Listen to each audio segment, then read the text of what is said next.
It's the circle of life. Yeah. Today we're talking.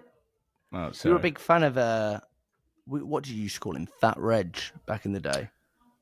Reg White. Dwight. No, Reg Dwight. Yeah. Yeah, Reg Dwight. Elton Jonathan. Big fan. Big fan of Elton John. Yes, you are. It's good to see you, Zach Thompson. How are you today? Hey, listen, it's great to be seen. And it's good to see you too. And I'd actually say that I'm feeling ingestible. Wow. And what are you thinking about this new sound setup that's going on at the moment? Because It's very good, isn't it? the sound is clear. I know that this is the second podcast we're recording, so no one would have heard it yet. But people are looking at me down the corridor, going, "Well, that guy's he's got a setup going on. We like what he's doing." What I've enjoyed because I've listened back to a couple of the episodes in just to see like is there any way we can get better. And the main area that we can get better is my audio sounds crystal clear and you sound like a war correspondent. Yeah. And actually, it's funny you say that. When I'm sat with you, I feel like a war correspondent. So anyway, moving on to today's Very topic. I want to talk to you about, and I don't want it to be a boring conversation, so don't bring any boring themes. Well, you better leave them. Right? I want to talk to you about like data, and that's a very easy conversation. But I actually want to talk about like finding the right people. Excuse me. Sorry. Yeah, wake up. Thank you. I want to talk about finding the right people and being smart, because we've done a bit of consultancy for a few different businesses and we've tried a few different things. I've been using a little bit of the AI recently to help me when it comes to finding good companies.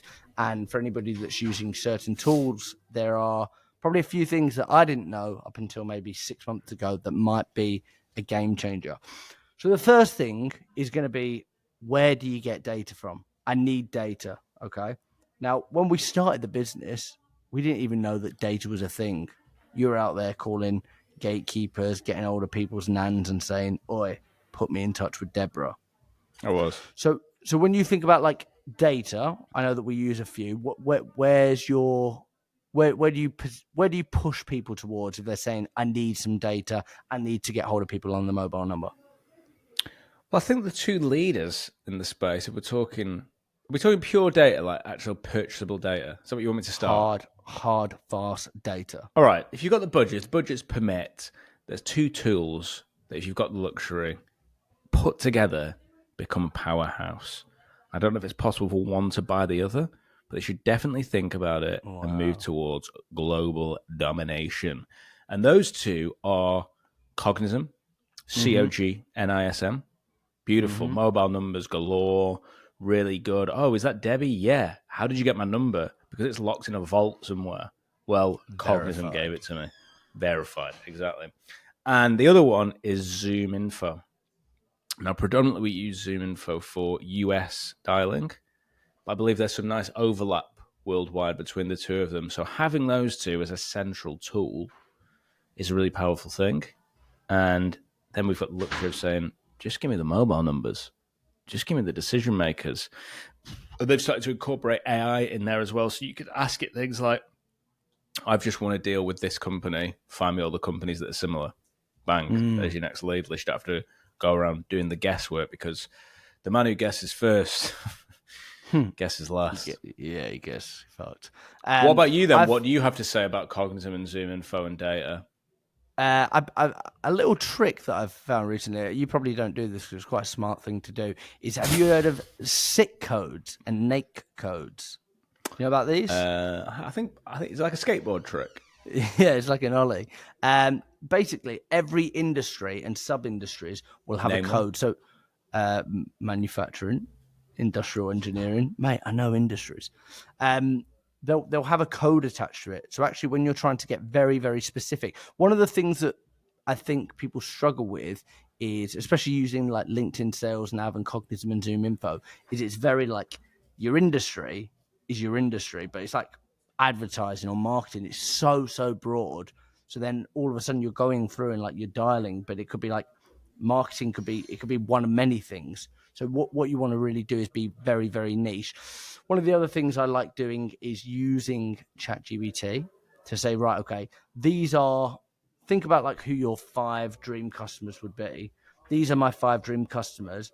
Using AI, build me a list of 100, get the CSV, get the domain, bang that straight into Cognizant, Zoom Info, Apollo. I would say that 80 or 90% of sales teams are probably using some kind of tool. Do you reckon I'm wrong? What do you mean? Do you think that it's more or do you think it's less? What do you mean by tool, though? Like a tool like Cognizant or Zoom Info is a tool. 80 to 90% of them are using some kind of tool. I would say so, yeah. Do I think you're right? Is that the question? Or do you think I'm wrong? I've got no idea. Well, have a guess. Have an opinion. No, I think that's wrong. What number do you think it would be? Probably more like... Because you think all industries, no chance. Absolutely no chance it's 80, 90%. Okay. You've got advanced industries, haven't you, where people are pumping money into like software, you know what I mean? And then it's all just like the same software, SDRs and AEs just getting churned out over and over against the new startups. But you've probably got ones that are more... What? I was just going to say that was really interesting. You didn't have an opinion. I made you have an opinion on something. And you didn't want to have an opinion, did you? But I made you. No, I'll be honest with you. I don't care if they've got a tool or not. I made you have that opinion. I want to talk about something else. All right, we've got tools. We know tools exist. Well, I'm fucking talking to one. 95% of companies will be using tools, and then it's a case of okay, you don't have the tools. It's about getting smart. So gatekeepers, we know gatekeepers are a thing. Tell me about that thing that you used to do where you got through to the wrong person and you'd use that to get through to the right person, because I think that's powerful. Yeah, so I'm trying to think of a good example here. So, like, who was I trying to get in front of? Like CBRE or someone like that. You know, like a company where they've got there's quite a lot you can go for on the website. Yeah, so you can go after like job roles and stuff like that. But it might be that here's the director of a department that I want to get the meeting with, but then you've got someone else in his team that's got the mobile number or the office number there. And rather than ringing at the top or ringing to ask for the guy at the top because there's no number available, you ring where you have got the number. And it's a bit cheeky, but I'd say I was ringing for Ben. I'd ring you, Jack, and be like, that's not Ben Owen, is it? I've come through to the wrong. And they're like, no, he works in the other. I'll just transfer you. It's not the same as ringing for a gatekeeper where they're like, oh, yeah, everyone's trying to get hold of him. It's like quite an easy mistake to make, and then they end up just transferring you over. Not every time. It's not a silver bullet, but it would happen, I'd say, more often than not. And one of the other things I've noticed, and I don't think a lot of people know this, but like if you're looking to get to like mid or enterprise, oh dear, it's broken. Dear. Oh, Someone's no. What happened there? Then Enterprise. No. Enterprise. Yes. Wow. Enterprise. Hey, and let's not edit that out because that was people get to see it there firsthand. They get to see the real stuff. And what's that because of the car crash? Yeah. I was on a scooter at the same time as I was driving. Mid-market to like enterprise will be easy for me to say. They will have like an office number, but actually a lot of startups, if you're a company that is going after smaller businesses, startups, I think you'll be surprised at how many times on Google, on their Google account where it says where they're based and how to find them, that actually it's an owner or a founder's mobile number that's actually linked to the Google account. Is that true? That's true. Well, I mean, if you go to Google now and type in "we have a meeting" and ring the number, watch what happens. I also think people, you see, you got the brain going a bit now. And I actually thought this, I didn't want to, we were talking off air, weren't we? I thought this would be a really boring topic and I didn't want to do it, but you have got the brain going. You know, when you go for an email, right? So people are trying to book and do everything on an email. Sometimes you can just go for just getting a response as the outcome of the email. Now, when I get the response, the number tends to be in the signature anyway. So just getting a response. So less about like just grabbing everything all at once and can I book a meeting and blah, blah, blah. Just like a question. Yeah.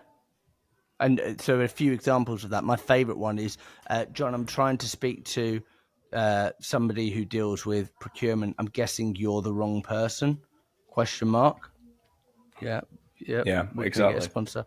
But just getting that kind of thing. I'd also say, if you want to be really fucking cheeky, here's an idea, and you probably can't do it now, but Christmas is coming soon.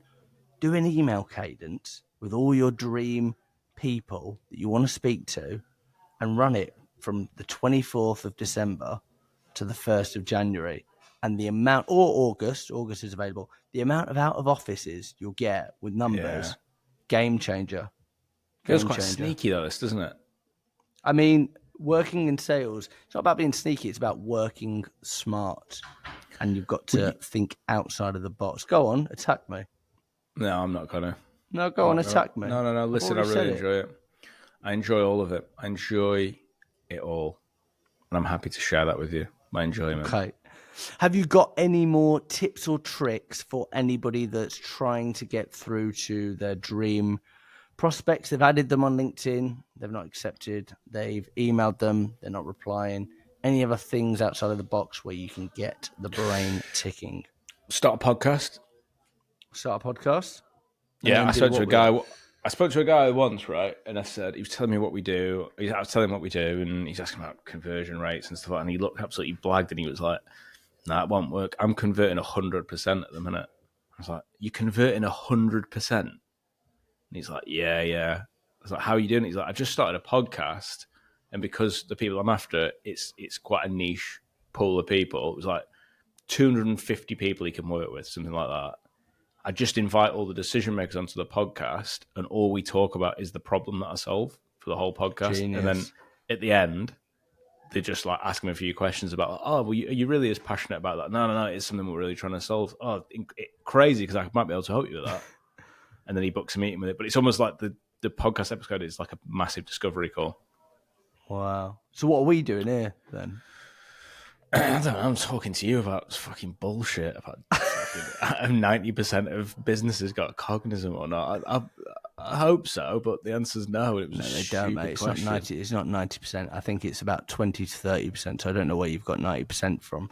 But listen, I'll do a bit of a fact check. Now listen to that there, because you went back earlier episode. You'll see what Jack does there, and a lot of people say, live gaslighting all the way from Manchester. I was going to say something then, but tap twice if you're safe. Bink. I've been Jack Frimpson. Have you got a task for us this week, Zach?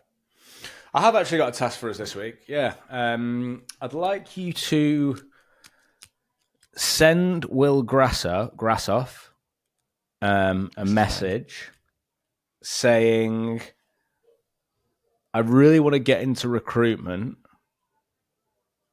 but all I've got is 2 balls and a bag of gear." And if you can do that and screenshot it to me, I'll give you £200. Wow. And I'm going to give that Struggling at the moment. No, because I want to do it for more people. So I'm going to say, I'm going to say the first 5 people will get the £200. So Will Grassoff, very generous. Send him a message and just, "I'm looking to get in recruitment, but all I've got is 2 balls and a bag of gear." Very generous. This has been Trench Chips, and I'll see you next week. Yes, we will. Yes. See you later then.